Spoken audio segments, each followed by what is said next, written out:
हमारे साथ सांसद हनुमान बेनीवाल जी, उनसे हम बात करते हैं। सर, अगर हम बात करें जिस तरह से लगातार यह बात हो रही है कि छोटे दलों को भी जो है वो लोकसभा में अधिक से अधिक बोलने के मौका मिले, इसी को लेकर के जो AIMIM के जो हैं असदुद्दीन ओवैसी, उनका साफ तौर पर कहना था कि हम चाहते हैं कि हनुमान बेनीवाल जो हैं वो लोकसभा के उपाध्यक्ष बने। कैसे देखते हैं इसे? देखिए, ओवैसी जी मेरे बड़े भाई की तरह, बड़ा सन है उनका, बहुत विद्वान सांसद है और उनसे बहुत कुछ सीखने को मिलता है जो नए सांसद आते हैं। उनका ये कहना था कि हमेशा उपाध्यक्ष जो बनता है वो जो परंपराएं रही संसद की, वो विपक्ष से बनता है और अध्यक्ष सत्ता पक्ष से बनता है। ये परंपराएं रही, 7 साल से उपाध्यक्ष का पद नहीं है। तो ओवैसी जी का ये कहना था कि अगर आपको विपक्ष का नहीं बनाना और खुद का नहीं बनना, तो जो बीच के दल है हमारे, जिसमें छोटे दल आते हैं, वो स्वयं भी उनकी पार्टी आती है, और भी हमारे चंद्रशेखर जी, राजकुमार रोत और पप्पू यादव, इन सब के नाम उन्होंने लिए कि हम एक प्रस्ताव लाएंगे कि हनुमान जी को उपाध्यक्ष बनाएं। लेकिन मेरी ये इच्छा है कि ये उपाध्यक्ष जो है ओवैसी जैसा विद्वान व्यक्ति, ओवैसी जैसा विद्वान व्यक्ति अगर बने तो निश्चित रूप से हाउस को नई ऊंचाइयों पर ले जाया जा सकता है। उनको सारा अनुभव है, कई भाषाओं का ज्ञान है। अगर ओवैसी जी बनते हैं तो हम सब उनके साथ हैं, उनके लिए हम लॉबिंग भी करेंगे वोट की। ये मेरी तरफ से रहेगा, मैं हाउस के अंदर भी ये बात रखूंगा। और बेस्ट पार्लियामेंटेरियन जो अवार्ड है, देखिए वो हर साल दिया जाता है। दुर्भाग्य देखिए उसके क्या मापदंड है, कौन देता है भाई? बेस्ट पार्लियामेंटेरियन किसको मानते हो आप?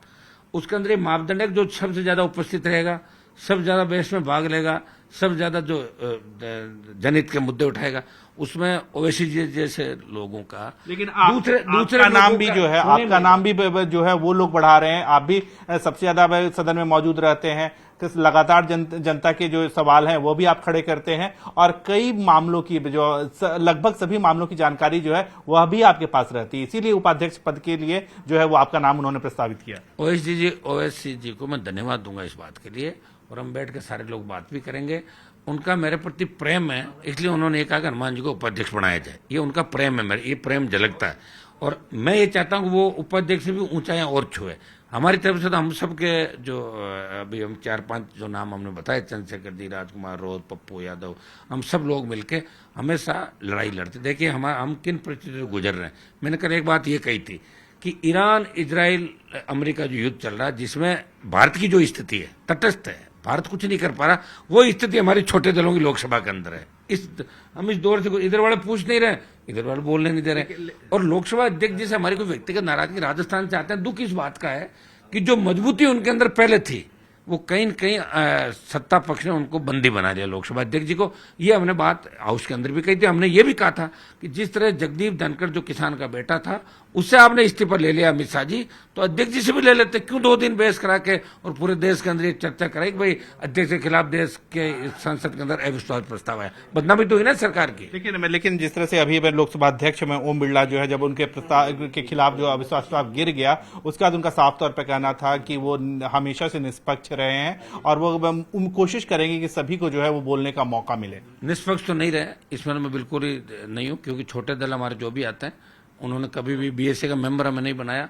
खुद के यहाँ पे जो ऑल पार्टी मीटिंग वो बुलाते हैं, 7 साल में कभी भी ऑल पार्टी मीटिंग के अंदर उन्होंने छोटे दलों को नहीं बुलाया, बिलों पे नहीं बोलने देते, जब मर्जी नाम काट देते हैं। कहीं न कहीं हो सकता है कि सरकार के दबाव में ये काम कर रहे होंगे, लेकिन इसको निष्पक्षता आप लोग नहीं कह सकते। ये बात हमने ऑन रिकॉर्ड हाउस के अंदर बोली सारी बात। इसके साथ साथ अगर हम बात करें जिस तरह से हॉर्मुज में से जो है अब भारत के पे जो तेल हैं वो आ सकते हैं, कितनी बड़ी में सफलता इसे मानते हैं सर आप? देखिए, भारत को सबसे बड़ा तेल आना एक मुद्दा नहीं। भारत की अभी वर्तमान इजराइल, अमेरिका, ईरान जो युद्ध चल रहा है, ईरान ने भारत की हमेशा मदद की। एकाध अगर 71 की बात हम छोड़ दें तो ईरान एक दोस्त के रूप में भारत के साथ खड़ा रहा। और ईरान जब संकट के दौर से गुजर रहा है और अमेरिका का ये ट्वीट आता है कि 30 दिन तेल खरीदना तो खरीद लो, रूस से नहीं तो ठीक नहीं, मतलब अमेरिका डिक्टेटरशिप करा भारत पे। ये कहीं न कहीं भारत के लोगों के मन के अंदर पीड़ा है कि अटल बिहारी वाजपेयी जिन्होंने परमाणु पोखरण में परमाणु विस्फोट किया था, इसका अमेरिका का दबाव था उसके बावजूद भी, और उन अटल जी की सरकार के लोग किस तरह अमेरिका के आगे घुटने टेक गए। लोग ये करना चाहता है, तेल आना नहीं आना ये कोई मुद्दा नहीं हो, तेल तो पहले भी आता था, अब और आ जाएगा। लेकिन ईरान की जो बर्बादी हुई, जो नौसेना का जहाज ईरान का भारत के अंदर जो सम्मिलित युद्धाभ्यास करते हैं, उस समय नियत आते हैं, हथियार नहीं होते उनके पास, और जब वो भारत की सीमा से जैसे ही निकला इजराइल अमेरिका की संयुक्त जो ये फौजी कार्रवाई थी उसमें उसको उड़ा दिया गया पूरे जहाज को, और भारत ने कुछ भी नहीं बोला। भारत का स्टैंड क्या था, आखिर हमारे मेहमान थे, साथ लड़ने के लिए आए थे, तो भारत की स्थिति क्या है ये वर्ल्ड जानना चाहता है, और भारत का बच्चा बच्चा जानना चाहता है कि भारत अमेरिका के दबाव में काम कर रहा है, वो इजराइल के साथ है या ईरान के, या तटस्थ है, और तटस्थ है तो क्यों है, ये कारण जानना चाहते हैं। विदेश नीति के अंदर मोदी जी फेल हो रहे हैं, और यही विपक्ष मांग कर रहा है इस मामले के अंदर। ठीक है, बहुत धन्यवाद। कैंपस में प्रकाश गुप्ता के साथ विनीत कुमार, न्यूज 18 दिल्ली।